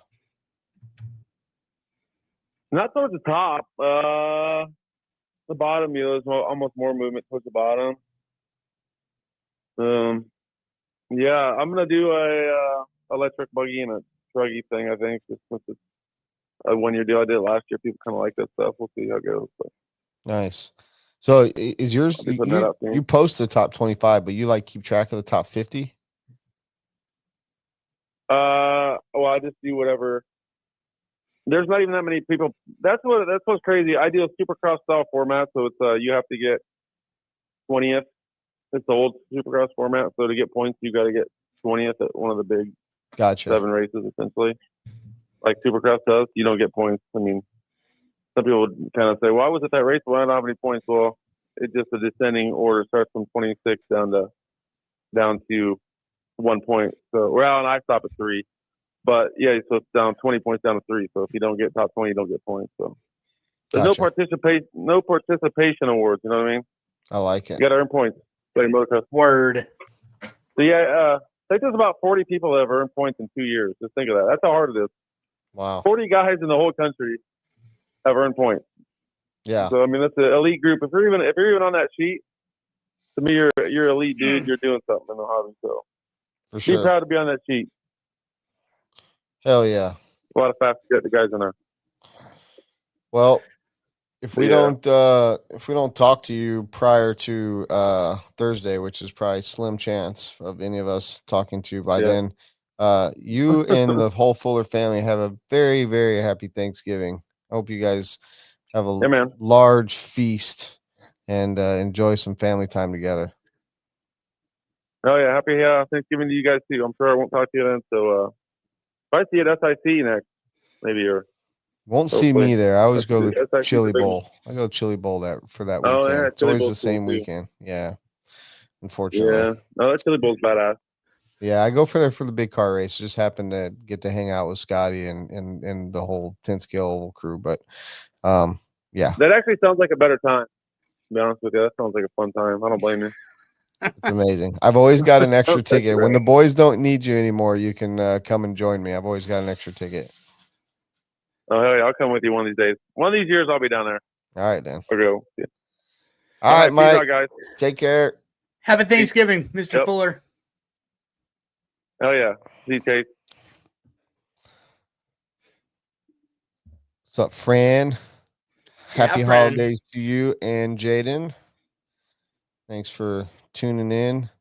Sorry about your Niners out there, my dude. It is full football season. You know, Chase, I know Is you're it? not a football guy, it? but it is so fucking football season. And I'm a diehard Denver heavy? Broncos fan. Last weekend, I was in Denver for when we whooped up, not this past weekend, but the weekend before when we whooped up on the Falcons, and beating the Raiders this last weekend is so good because I hate the Raiders. But yes. I love football. I love watching football. I love thinking about football. I love football all the time. Football. Rad. Football. Think about it. Football. Just think. Football. So Well, anyway, sick, man. I am about to leak my chonies because I'm not wearing any pants. but we've got I a just have caller. Underwear on. We have a caller. Good grief. Stick. Well, bring him on. I have to go pee, dude. It's so bad. What up, Paul Geisler? Well, hello. I am Paul. trying to What's figure up, out dude? how to get that. Trying to get that marijuana money for RC cars up in Montana. Fuck yeah. Yes. Got to get that marijuana money, son. So how's that working out? Oh, it's working out good. Man. Man, like you guys were talking about the trans story earlier with the team Losi, and he pitted for me at Roar Nats. Yeah, he did. I remember that. I put my receiver on the top, you know, just testing stuff out because I didn't want so much crap falling into my receiver.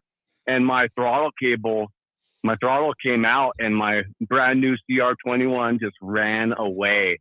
And the marshal ran it. I'm screaming, "Please kill my engine!" And the marshal runs the screaming engine all the way to Tran. Tran takes my brand new ProTech fuel bottle, puts it into the wheel, and just sprays fuel all over the pit area while I'm still screaming, like, "Please just kill my engine."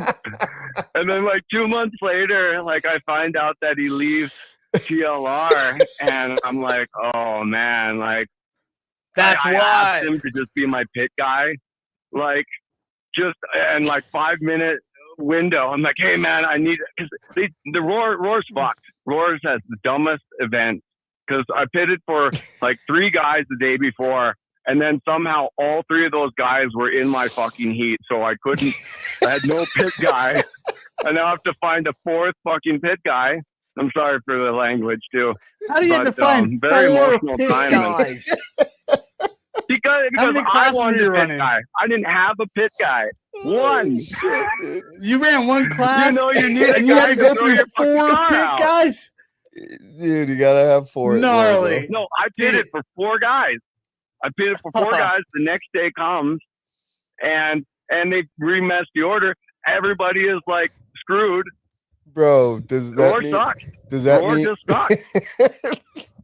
Does that You hear that, mean Brent? that your pit Roar stopped? sucks. Does that mean that your pitting sucked because they all ended up in your group, or is it because Roar sucks? Which Hey, one? Paul, do you Which know one was that, it, dude? Let's Did be you know I honest. was 2 Brent- months out of jail, so yes, I was sucking. but Hey, it was Paul, did you know understandable that sucking. that fucking Brent is like a chairman of commerce for Roar? Oh, well, man, I had some fucking kid up in Hayden for my, so I got that engine running again for No, like I was just one hoping more you race. would talk more shit on Roar. Totally just switched the whole. And so some fucking drunk was trolling me from the pit, from the start of from practice throughout the half of the race. He's just trolling me the whole time, man. Like 2 months out of jail. Just got my NB 2.0 from Silver State. The one I raced at Silver State 2021, and I went to jail for 2 years. I'm out for like 2 months, and I have someone fucking heckling me for my main at Roar. And it's like, Roar guy, could you take care of this guy so I can like attempt to make it around this track? So you got heckled while you were driving? I got heckled while I was driving. It was Brian Eider's boy, that Conzanetta or whatever. He's a piece of shit. I don't know. You talking about Jared? Jared. It's Jared. Yeah, I don't know. Oh. So I marshaled for Brian down in for the U.S. Fuel Nat. Cause. Yeah. Jared, he's the biggest asshole in RC. I don't like. I'm sure he does have like some friends and stuff, but I beg to differ. Holy Cause cow, he hated rules, me. man. I think Cause rules. Well, I think you're just having some fun well, with you. you know, like that's fine, but let me be in the pits during his main. And this is your time, Paul. This is your time. Yeah, Let it out. time. Let it out, Paul. Holy shit! It's so crazy to talk to you, man. Like, you got the stage, like, dude. You, dude, say whatever. What did we meet? We met like 5 years ago. DNC, you're on a fucking one wheel on mushrooms or doing whatever, like going nuts. It was just marijuana, Okay. and I put like Bailey's in my coffee. Marijuana and Bailey's in my coffee.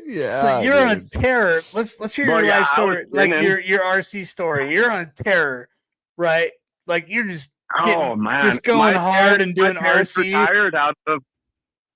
My parents retired these retail businesses in a low reservation town, and I was running for the last 10 years. And he's like, "You're not fucking getting it," and it was like a $400,000 to $600,000 year job, and that was a hardware store with a rental section, and then we had an automotive store, which is like about $200,000 a year take home. And he's like, "You're not getting that. Here's 50 grand." And I take that 50 grand.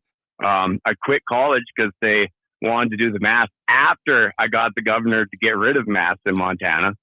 I go to college and like, we're still doing the math. I'm like, fuck you. I'm going travel around in these little RC cars in 2021. Yeah. Dude, guy, he's fucking fuck you, math. Fuck you, dude. We are like not having you in Montana. Math. Well, Rad, dude, glad you're out of fucking prison. Glad you're fucking back. I guilted Nevada. It's so sick. Are you allowed back in Nevada? So, yeah. And that's the craziest thing too. Like my probation officers don't give a shit, man. They're like, "Oh, you're going over here for a racing event? Okay. Just come over and write the sheet up." Fuck yeah, dude. Sick, dude. Because I tried to go to World. If I was trying to go to World Spain and I just didn't get the financing in time, but the probation officer's like, "Okay." That's awesome. So what's on the roster for there's not a lot of the year left, but what's on the roster for next year for Paul fucking Geisler? Hey, do you have a nickname? Baby, Silver State. The Dancing Marshal. That was Scotty gave that to me. Dude, you've had some seriously epic moments in RC. You've had some highlights for sure. yeah. I took last at every one of those events. I was last in the Sportsman. At DNC, I was last at Silver State. I did 3 laps practice, a qualifier, and 1 lap in the main. My cable radio broke, and I had to go like reverse with my steering getting the track. You just came in so fucking hot and so hard, like nobody knew what to expect. Like You've had some of the most raddest highlights in RC, like without winning anything and just being at the races, which is like probably the raddest. Yeah. I mean, thing that could be done. Yeah.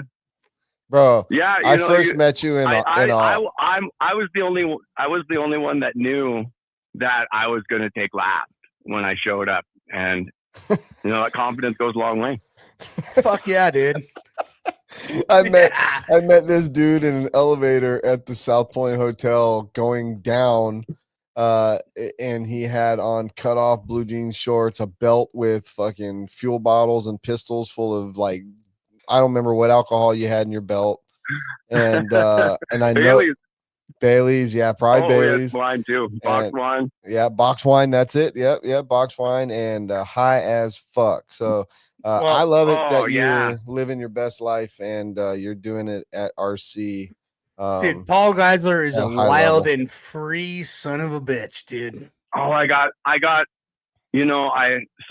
called Nevada's governor's office up 4 days. Why in a wouldn't row you? And said, hey, we don't have masks up in Montana for 2 months. I want to come race at the Silver State race, but I don't want to wear a mask. And I think they called the CDC, and that's why we, by the end of the second day, we didn't have masks anymore. Yeah. And so I'm living on this high. Sick. And I got to sit across from Jared Wiggins, and man, it was so much fun. But they abolished the mask in Vegas because you called the governor 4 days before. Yeah. That's 4 days awesome. in a row. They hung up on me twice, and then they called me back the other 2 days. But the second day I came, I'm marshalling in the corner at Silver State next to the door, and a kid comes running in, and he's like, "They got rid of the mask," and I thought it was the hotel because we'd been trying to work out like a private party, sort of like ruling or whatever, all like just lawyering shit out of him. And he's like, "No, CDC came on, said no more masks," and he said it looked like graduation in the casino. People are just tossing up their masks. Yeah, Dude, I I was that. actually That at the was roulette insane. table. I was there for sure. I was at the roulette table with Casey Wilson and fucking TJ Bradley and a few other guys. And yeah, when that mask thing came on, it was like everyone started laughing in the faces of the dealers that kept their mask on. It was like full blown mask evasion. It was take them the fuck off. Yeah, man. Oh, Paul Geisler, man. You know what? This is the first time you caught the show, but you should call in a little bit more often because I'm gonna try to, man. I knew I hope so. Something was on Tuesday night and I couldn't remember what it was. There you go. Now you know what it is. I'm like 60 milligrams into like edibles too today, man. Fuck yeah, man. Went after it right from the morning. That's the way to do it. Well, we appreciate you calling, man. We are actually going to end thanks this show. so much for the guys. The Dude, best for thing sure. about Call RC it has been just anytime, meeting man. You guys and having all these social media guys. Thank you guys so much. Yeah, thank Rad, you, Paul. dude. See you soon. Hopefully. Yeah. That is a guy that I want to hear more from. Dude, such an iconic figure. Rules. Like you fucking rules, dude. I love the fact there's no filter, no fifth pleading. It's fucking. I love people like that. Yeah. Well, what a fucking favorite. show, dude. The Richard the King, Saxton, a new segment with Barry that's going to happen because we're going to make it happen. Dude, Saxton, Fuller, Barry, Fuller, fucking Geisler. Geisler, dude. Like we've been on one. Ruling. It's almost like a bender here. So Ruling. thank you, all you fucking super fans. Thank you to our sponsors, ProMotion, Nitro Pro, Techno. You guys are fucking rad. JT Bearing, Wolf Den, TZO, of course, Chase and I with Beach RC and Racecraft. We appreciate all of you. Chase, it's been a fun one. We are back in 2 weeks. That will be post fall brawl. I'm gonna have some shit. It'll be the week before the US Open. We're gonna have some stuff to talk about. Hopefully we'll get some clarity on this TLR shit that's going down. Probably hear some other, stuff that's happening by then. So 2 weeks from tonight, I don't know what that date is. Maybe my calendar will tell us real fast. 2 weeks from tonight is the 10th. December 10th, we are back, and we'll find us a special guest, and we will probably have some wild call-ins. Like Paul Geisler. Absolutely, man. Thank you, everybody, for joining in to our babble. Yeah. Happy Thanksgiving. Yeah. Happy Thanksgiving Turkey to all of you. Turkey. However you celebrate it. Turkey, ham, stuffing, dressing. It's all the same. It's good Deviled food. eggs, man. Do it with your family. Do it with people Deviled. you love. Watch football. Go racing this weekend. Let's just love and live and race. All right. I've had enough. All right. I'm Take going care, home. everybody. Good night. Peace.